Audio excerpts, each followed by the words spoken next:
I had a lot of fun with this one. It's a completely cheesy look at what I've learned streaming youth sports. Mr. Hoffman, you've been streaming since 2017.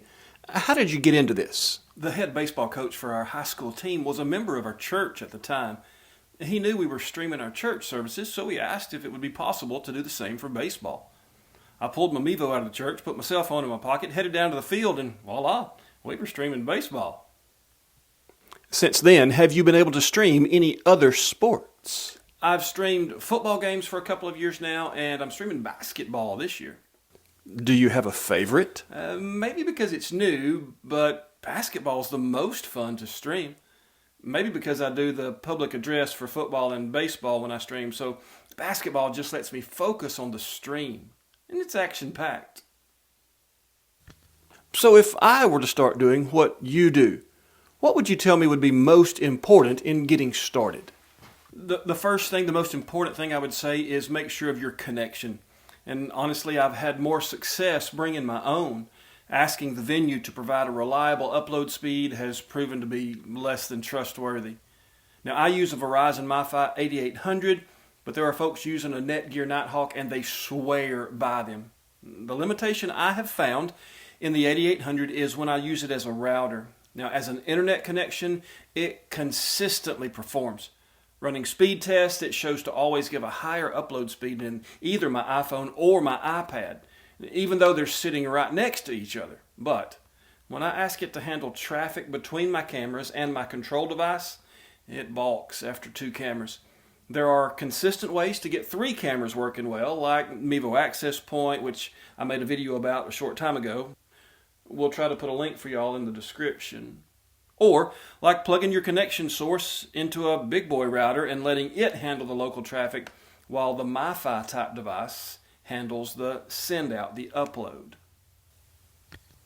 So connecting from your location to your destination platform via internet connection. Got it. And I think the next thing to get a stream that's worth watching is going to be your mounting locations. Streaming sports, especially outdoors, means power is at a premium. Battery-powered cameras that last the 2 to 3 hours of a baseball or football game are not common.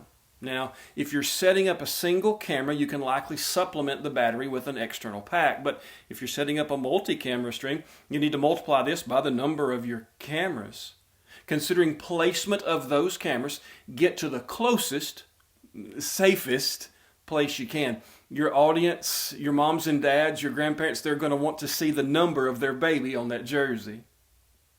Now, I heard you emphasize safest. I have had one direct hit from a foul ball right behind the plate. It really was an impressive shot. I imagine so. What else can you tell us about streaming sports? I'd say it's the one thing that we might not think about at first, and that's sound.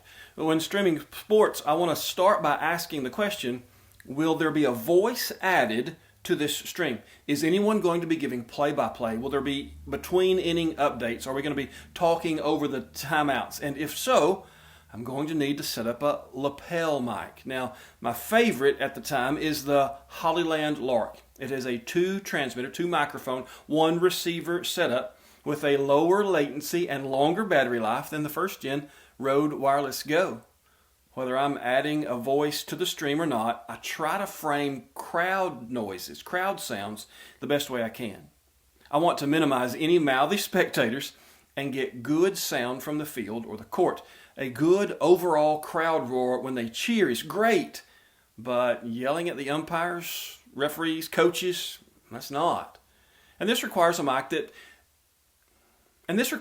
with a directional polar pattern. The Rode Video Micro is the best at it. Still, even though it's somewhat, 10 years old, it was designed for the blogger out on a busy street or in the middle of a crowd. So it's really good at blocking the noise that's behind the microphone and picking up what it's being aimed directly at. I think it's better at isolating noise from behind it than any of the current offerings of newer mini shotgun mics. And on the topic of sound, avoiding copyright claims is something we all will have to fight with at some point, as we stream. And if you're streaming to Facebook, this is the quickest way to have your stream completely shut down. Their algorithm recognizes a copyrighted song, and they may not even warn you. I'm needing to wrap this up. Is there anything else you'd like to leave us with? Okay, so you're going to have to give me two things. One, extras. Backup batteries, camera mounts, reusable zip ties, the tripods you might want to use on the sideline. Those are the kind of things you need to think through as you begin to prepare for streaming sports. The second thing, probably the most valuable thing I can offer is, remember that you're wanting to offer value over success. Now, in order for it to be a valuable stream, you will have to have a successful stream. It does actually have to get out to your audience. But we're not aiming at production quality. And I hate to say that, but the value of the folks who don't get to come to the game in person is that they get to see their kid, the kid they're interested in, their child, their grandchild, the kid that lives down the street. They get to see that child do what they love to do. And there's the value. Going over the top with production sometimes takes away the fun of this. And we need to remember value over success.